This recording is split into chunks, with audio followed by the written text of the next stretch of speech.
Hi, good morning. Lord Lawrence. I'm a member and the chairman of the Board of Elections in Delaware County. With right is John Lane. To my call to order the June 22 meeting elections. Matter is the Pledge of Allegiance.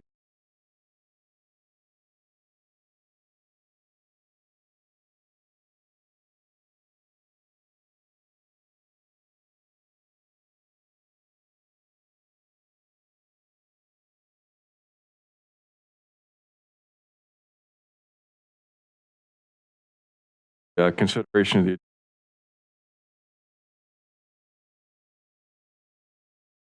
Chairman, there will be one slight modification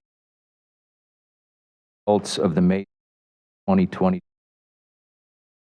motions. That item one related to the original count and the original count plus the addition of undated items per quarter. And second, very good, Mr. Mr. Allen's report is the board.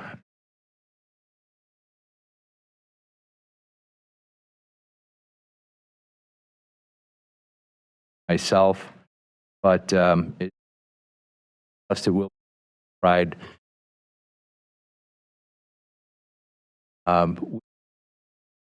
performance by our election team, one of the best in the, not the best.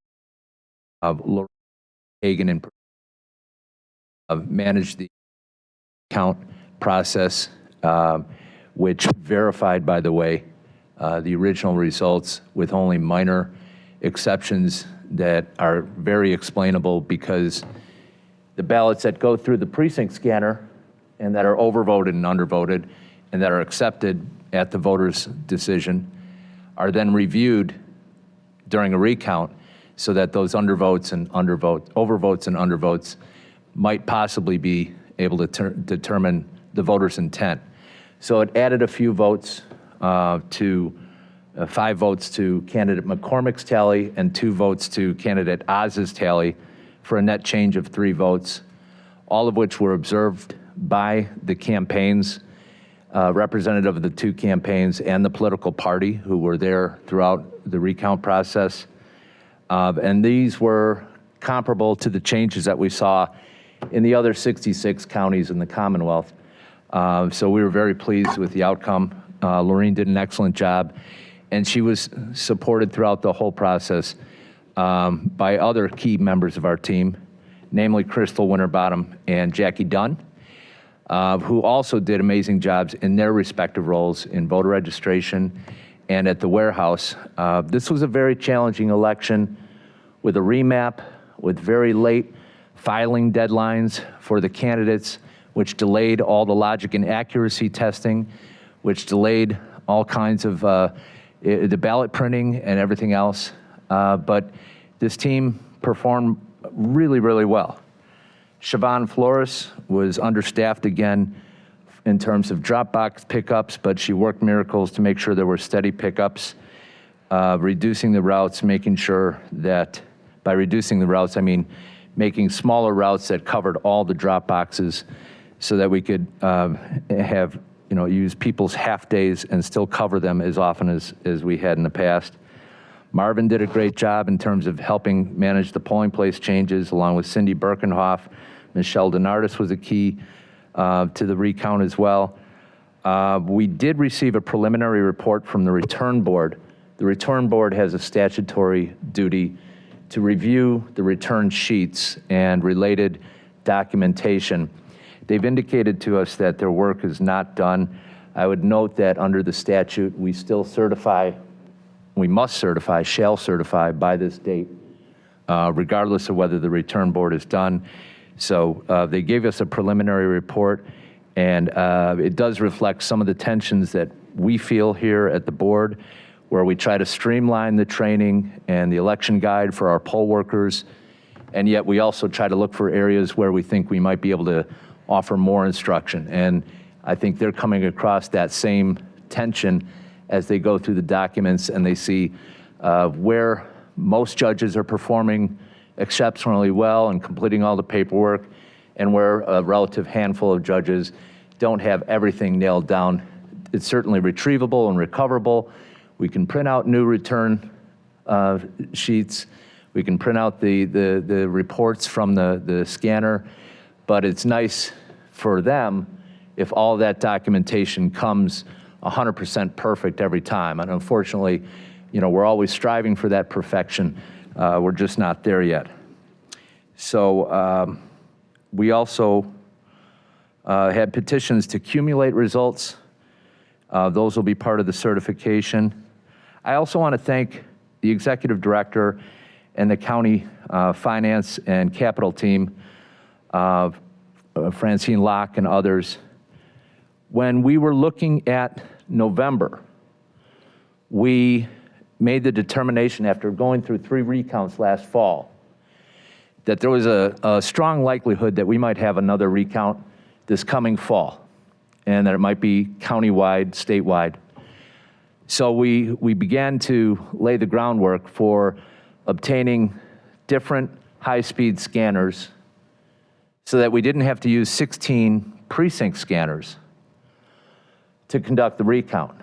And lo and behold, on May 17 and May 18, it became eminently clear that we were going to have a recount now.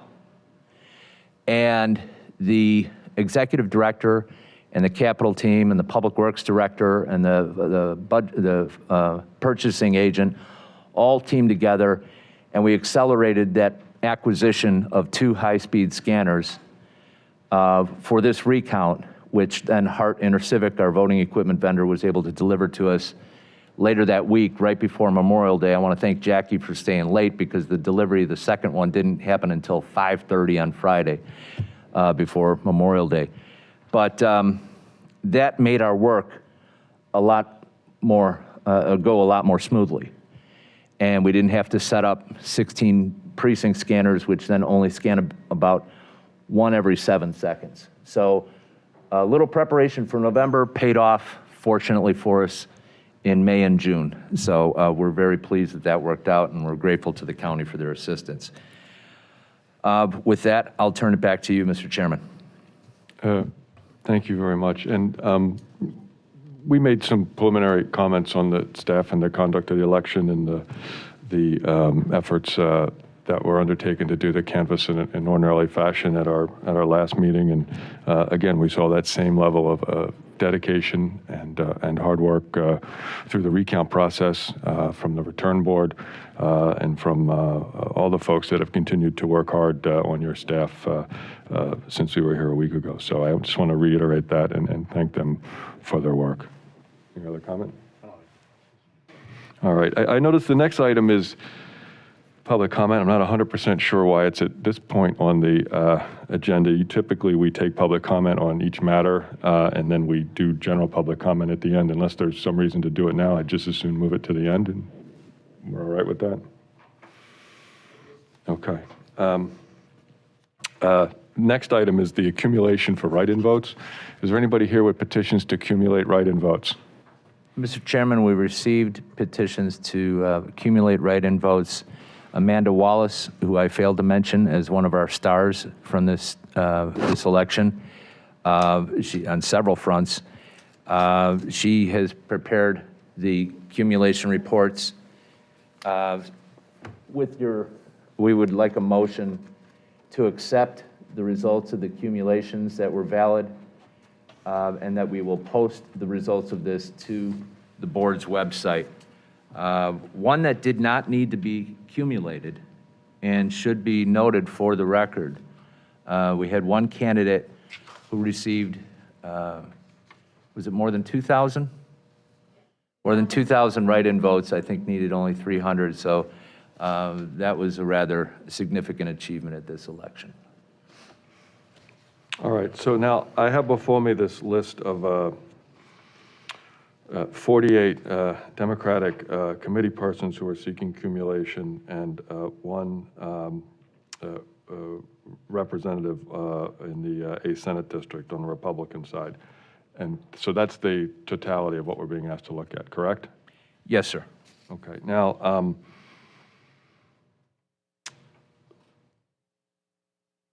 However, I wanna I believe proceed the as accumulation for the state senate should not be filed with Delaware County.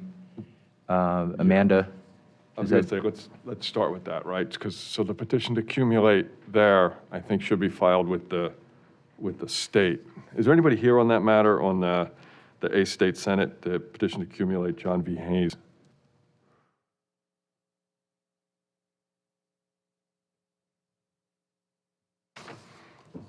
How many did he, find him here? Do you know what page of the report that's on? It's on the tally. second page at the bottom of the cover. No, not that Oh, I'm summary, sorry. of the tally. I just want to see how many votes he received to make sure he got at least 100 in one name. I don't know. He had- Yeah, I'm not sure why he filed an accumulation, but I think he had 582. It's 592. Yeah. So if we're confident, I'm fairly confident he needs to do this in Harrisburg, but I don't want to prejudice him by not doing it here. So if Ms. Miller, if you're correct that he doesn't need us to do this here other than to establish the highest possible total, then I feel very comfortable then to just not take action on that. Okay? All right, so we won't take action on that because I think it is correct that that's out of place. Now, as to these Democratic committee members, is there anybody here in connection with any of those? Anybody have any objections to those? Anybody here in favor of those? All right, so seeing no members of the public with comment on those, maybe we could have a motion to approve the petitions to accumulate that are listed as number 1 to 48 on our list. I'll make such a motion. Is there any discussion? All those in favor say aye. Aye. Aye. So those motions are granted and those are accumulated, and then we'll take no action on Mr. Hayes, okay? So, Mr. Chairman, I'm sorry, I'm kind of thinking out loud. I am too, so go ahead. It's the first time I've been presented. I'm not, and I don't know the answer, quite honestly, as to whether, I would think that senatorial district covers both Delaware County and Philadelphia County. I would think the boards of elections, I mean, who would do the accumulation at the state level? I would think the secretary, because it's a race that they certify the winner in. Okay. I've actually never had this come up that we. Yeah, that's what It's odd in my 15, 20 thinking years. is, out of an abundance of caution, I would just, make a motion to approve the accumulation presented by Mr. Hayes. I presume, did he file a petition Yes. to accumulate? Yeah. I mean, I'm fine with doing that then. I'm fine with doing it. So So let's just do it. And perhaps if we'll- it's a I nullity, just wouldn't want to have the secretary say, well, Somebody will move Delaware to County strike it. didn't accumulate it, so we're not. yeah, I don't know that we have the power to do it, but we'll do it. And if somebody wants to strike it, they can strike it. And that's what my conversation with Ms. Miller, I don't want to prejudice them by not doing something here. Yeah, I don't think it's the right thing to do. So Fair members enough. of the board, perhaps a conditional accumulation, which would Why don't we only, word the motion as to the extent that we have authority to accumulate, we Exactly. will move to accumulate on Mr. So I make such a motion. Hayes. So moved and seconded. Any discussion? All those in favor say aye. Aye. Okay. Accumulation done. Let's move to the next item, which is certification. Mr. Chairman, we would ask the board to make a motion that includes certifying the original count from the May 17, 2022 primary election conducted in Delaware County. And in addition to that, certify the original count with the inclusion of 46 Democratic and 12 Republican envelopes that were not dated by the voter pursuant to court order and pursuant to the instructions that were received by us only late last week by the Department of State. Very good. Can we have such a motion? I'll make that motion. Okay, so for discussion, and just so it's clear to everyone, for those of you that have followed along more closely, perhaps you're aware of the fact that there is litigation currently underway as to whether or not mail ballots that were received undated should be counted or not counted.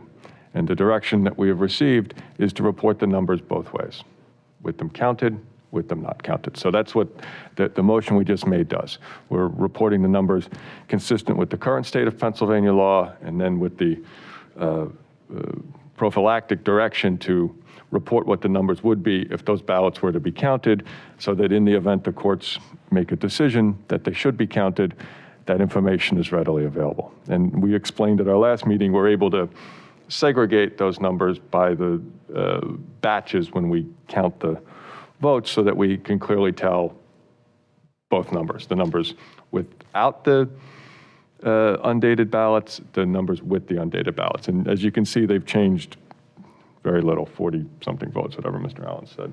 So that's the motion. Is there any discussion of the board? I'll just raise, Mr. Chairman, I expressed at the last meeting, I didn't believe that the undated ballots ought to count by the plain language of the statute. I recognize that the Commonwealth Court has ruled differently thus far than what I think. And as the voters have yet to elect me to the Commonwealth or Supreme Court, I'll defer to their judgment at this point in time. But I just wanted to just state for the record, to the extent that this goes ongoing, I still believe that the statute is pretty clear that those should not be counted. Understood. And note, Mr. McBlain said yet elect them, so everybody take note of that. Suddenly there's campaign consultants running all around the state. Mr. Chairman, there is one item on this. It was pointed out to us that Delaware County had fewer than average undated envelopes. And I think there are two factors there that warrant reference. We worked with Laureen and the vendor to employ color so that there's a big red triangle pointing to the date line. And secondly, in addition to just, instead of being a long horizontal line that just said date, there's a blank blank slash blank blank slash 20 blank blank to help the voter understand. The second factor is that we can't help it that Delaware County voters are smarter than the rest of the state. So, so those two things need to be pointed out. Very good. Is there public comment on the motion? Seeing none, we'll call the question. All those in favor say aye. Aye. No one are opposed. The motion carries. Next, campaign waiver request. Mr. Chairman, we do need to also have a separate motion to certify the results of the recount I'm sorry, from I last forgot. week. You're right. Yeah, I Thank would you. just note on this, there's been a motion to withdraw the recount action. The court, as best I can tell, has not entered an order granting that motion, so I do think that until there's a court order formally ending the recount litigation, it's appropriate to go ahead and have that Fair in enough. the back pocket. All right. So do we have a motion to certify the recount? Motion made and seconded. Any discussion? Any public comment? We'll call the question. All those in favor say aye. Aye. Ms. Lunkenheimer, turn on her microphone. Oh, she said aye. I heard her. So that motion carries. And now we'll move to Ms. Jackson. Thank you. So now we'll do public comment. Is there public comment? There's a big crowd. There has to be public comment. Yes, ma'am. This is public comment in general, or? Yes, ma'am. General public comment. Yes, ma'am. My name is Amy Moulton. I live at 914 True Penny Road in Media, 19063. Good morning. Good morning. My polling place is Nether Providence 4-1. I've served as a poll worker in my precinct for about a dozen years in various roles, including clerk, machine inspector, and majority inspector in the most recent election on May 17th. For the May 17th election, I worked from 6 a.m. to 9 p.m.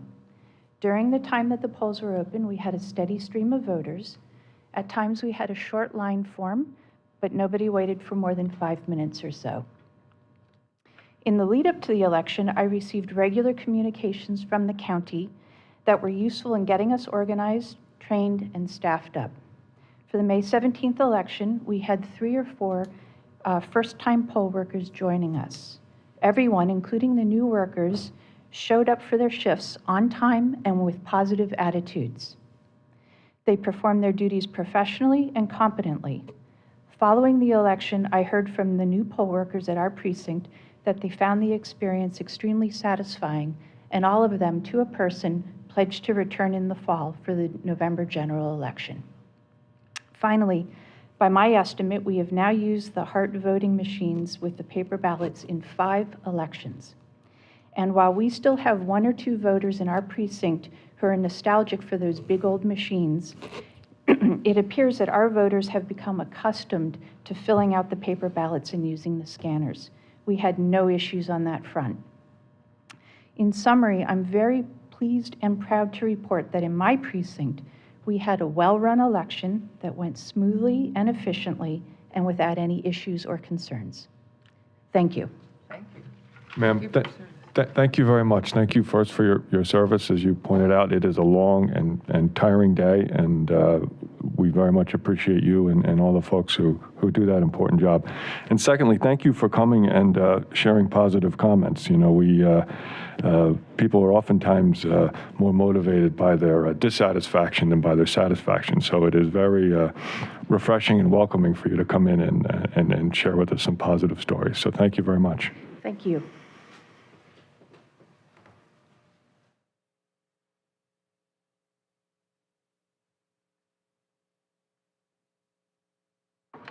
Good morning. Good morning. My name is Kathleen Peterson, and I live at 1008 Bent Road in Media. I worked at the Upper Providence poll site on May 17th and was pleased to see that the poll was run smoothly and effectively.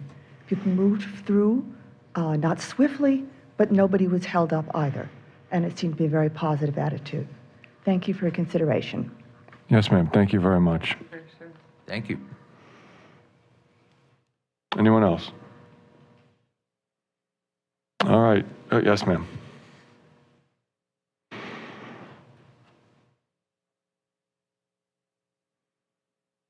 Good morning. Good morning. I was a poll watcher and an observer at the Wharf this election. Get your name. Oh, yes, I'm so sorry. down for the Joyce record. Schwartz, 514 Lombardi Road, Drexel Hill. Nice to see you again, Ms. Schwartz. Oh, thank you. So I was a watcher at my own precinct where there were actually 4 different precincts meeting at the same polling place. And I agree that things were very smooth and seemed, you know, there were some new people working, new poll workers. There were people that had been there for years. And I think they did a good job. I still have concerns, though. Okay. And not to be overly negative, but I did come here back in April and asked if I could be assured that our elections are fair, accurate, and valid. And I was basically told that you folks wanted a gold standard in elections, and I understand that you've made improvements, and I acknowledge those improvements. However, we still have some issues. We have 40-some-odd drop boxes that basically are reported to invite fraud. We have machines that malfunction. And we have a situation also where we really need to have a more in-depth discussion about the reliability of the machines. And so I've asked, if possible, if we could have some time, perhaps a town hall meeting where we can present information about the machines and have a discussion about whether or not they're the way to go. I understand that in this election, as in the past, the Blue Crest machine was not working.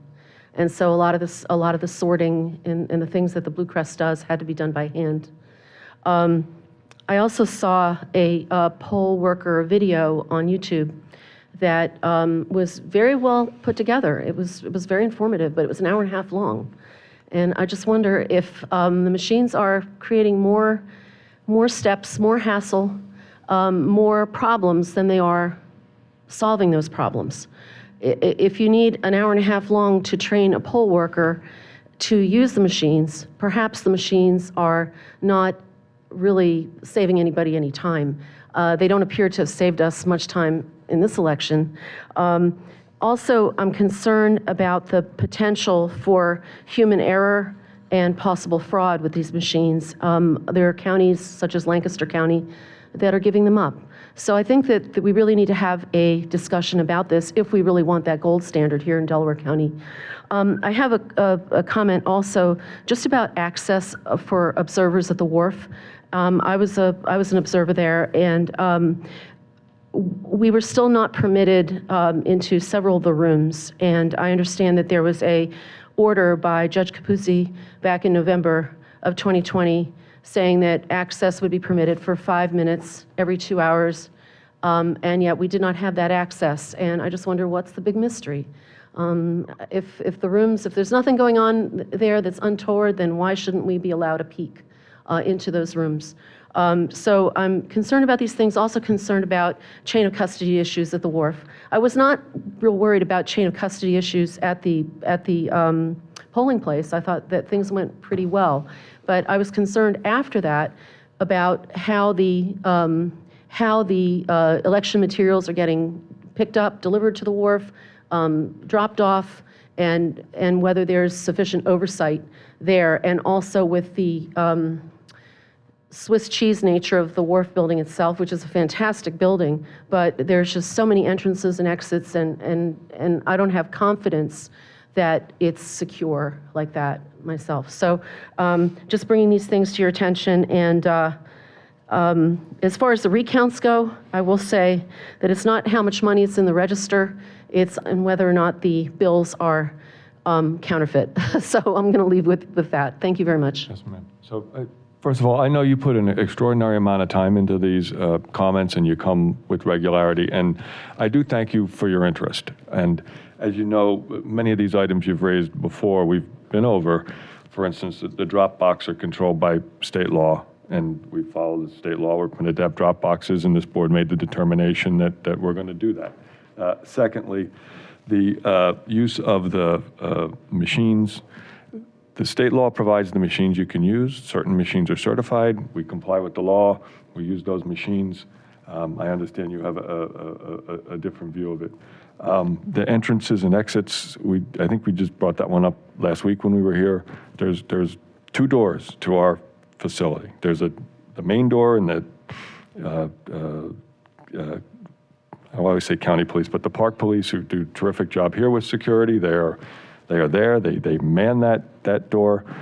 They check everyone in and out. There's a fire exit door in the back that remains closed. There's only 2 entrances. So when you say the Swiss cheese nature, yes, it's an office building, and there's different entrances to the office building. But when you get up to our floor, it's highly secured, and no one can access our areas.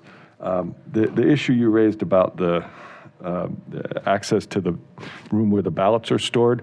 I wish I would have heard that during Election Day. There's no reason not to allow people to go in there. I don't know if you asked to do it and you were denied. I wasn't aware of that. And secondly, we have a camera in that room 24 hours a day. Anybody, anywhere in the world can look at that camera on the internet and see what's going on in that room. And I understand people think that there's, some issue and they want a person to go into that room. I'm fine with letting there be a controlled procedure where whatever intervals people can go and look and see that what's on the camera is what takes place in that room. It's a storage room. So I think those are the substance of the issues, and I've addressed them. Anybody else? Yes, ma'am.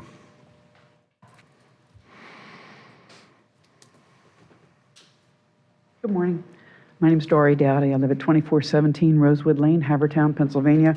Just Good a morning. quick point. Welcome. Good morning. Just to ask the board to consider for the preservation of all live stream video of the 10 cameras at the Wharf and the Dropbox cameras for at least 22 months, since they are live, there are ballot information, so. All right, you know what, I'll have the solicitor look at that, and if that's something we should preserve, obviously we will. And I have no idea how long we preserve it for, so. Thank you. But we will Thank look you, into sir. it. But thank you, that's a good suggestion.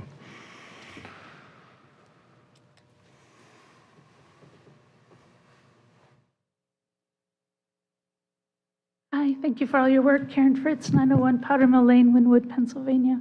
Yes, I spent quite a bit of time as an observer at the Wharf. There is not a camera that is on the back room where a lot of the ballots are stored. There are other cameras, but we cannot, there's not a camera.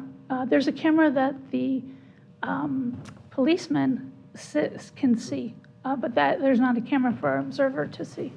Yeah, so as I understood, Ms. Schwartz's comments dealt with the ballot storage room because she referenced Judge Capuzzi's order from the 2020 election, which was the inspection of the ballot storage room. There very much is a camera. It's rolling right now.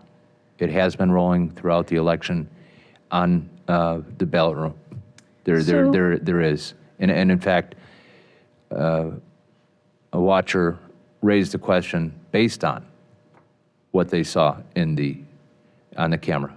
So I don't know. The room that is, so we're talking about the same thing. Across the main room, there is what used to be called the back room, where what we can see as observers are stacks that have white bins with blue tops. So there's not been a camera that shows that. Yes, those that is things. not the ballot storage room. That is not what Judge Capuzzi's order allowed, 5-minute inspection of every 2 hours. I was I see. counsel of Those record in are- the Capuzzi case, and I'm very familiar with that order. By the way, that order was limited to the 2020 election. Subsequent to that order, the Pennsylvania Supreme Court ruled that observers are only entitled to be in the room. So we actually grant dramatically more access than Pennsylvania law requires in Delaware County. The materials that you're referencing are from past elections, 2020, 2021. Yeah, I think what you're talking about the room that is essentially the office with the cubicles where there our staff works. And I know what you're saying. If you're in the observer area in the main counter room, you can see that room, and there are some tubs there, but that's the prior election material from the older elections that Mr. Allen is referencing. Those aren't the materials for this election. The materials for the current election are maintained in the locked ballot storage room that is the thing shown on the camera that we're talking about. I guess that was the confusion. Yes, I'd also like to request that we could get into the internet room for whatever period of time that would be, as where the flash drives and V drives are brought in. Thank you. Okay, but to be clear, the reading of the V drives into the election system takes place in the large public room 5 or 10 feet from the observation area. The internet room that you're talking about is essentially the IT team's office, if you will, where they go into that office after they download a report from the election system, and they then post that unofficial report for the world to see, if you will, on election night on the elections page. So what takes place in that room is not really an election function. What takes place in that room is a county public relations function to make that material available to the press and the public, et cetera, so they can see the election returns. But I get your point, and we'll think about it. But to be clear, it's not something under the code that we're not doing that we should be doing, but maybe it makes sense to do that to allay people's fears that something is happening, okay? Thanks. I totally understand your Yes, ma'am. perspective. From my perspective as an observer, what I see are flash drives and V drives going back and forth. I have no idea if they're the same one or not. So that would help a lot, I think. Thank you. I hear what you're saying. Thank you. Is there anyone else with public comment? All right, seeing none, we'll close the public comment. The next meeting date, I guess, would be the regularly scheduled meeting for the the fourth Tuesday morning of June. If anybody knows that date, we can give the exact date. But as you know, we meet the fourth Tuesday of the month. I'm looking. It would be the at date up. 28th. June 28th. So the next meeting will be June the 28th. And I'm going to remember to call on Crystal after we adjourn this. But is there any final comment, any reason not to adjourn? I guess just for I know that Mr. Allen announced at the beginning of the meeting the canvassing board report. I guess we did get a preliminary report over the weekend. That's going to, initially I thought it was going to be presented at this meeting. Is it going to be presented at the June 28th meeting? If it's ready. I'm assuming if it's ready, they'll present it at the 28th meeting because it was incomplete. There's nothing that requires us to receive the report. There's a requirement that they complete their work, but there's nothing that requires us to receive the report prior to certification. There's also no requirement of a written report. Right, just to be clear what we're talking about. So the review board is in the statute, the review board has certain duties to follow up, make sure things are done. We began the practice when the control of the board changed to have the review board members come and present their work, if you will, in an effort to be completely transparent. It never had been done previously. It's not required to be done by the statute, but it's helpful because essentially they're looking to make sure that there's compliance with, for instance, those of you who have seen this before, was all the paperwork filled out properly? Did copies of the tapes come back, et cetera, et cetera? So, and they do a terrific job of that, and they identify the folks who do it and folks who don't do it. And they have the ability to call folks down who don't do what they're supposed to do and make them do it. And they've done that in the past. They haven't yet done that with this cycle. So we got a report from them over the weekend. In that report, they said they didn't complete several of the steps that they're required to do under the statute. So they're going to complete those steps. And when they do complete those steps, then we will, again, share their work so that everyone can see in an effort of full transparency. Okay? All right, so we are adjourned for this election, and we'll call to order quickly the Voter Registration Commission. Is there any business? It's the one time, Chairman. So the one time I remember to actually do it, we don't have any business. All right. My apologies. Thank you, everyone. Have a good day. Thank you. Thank you.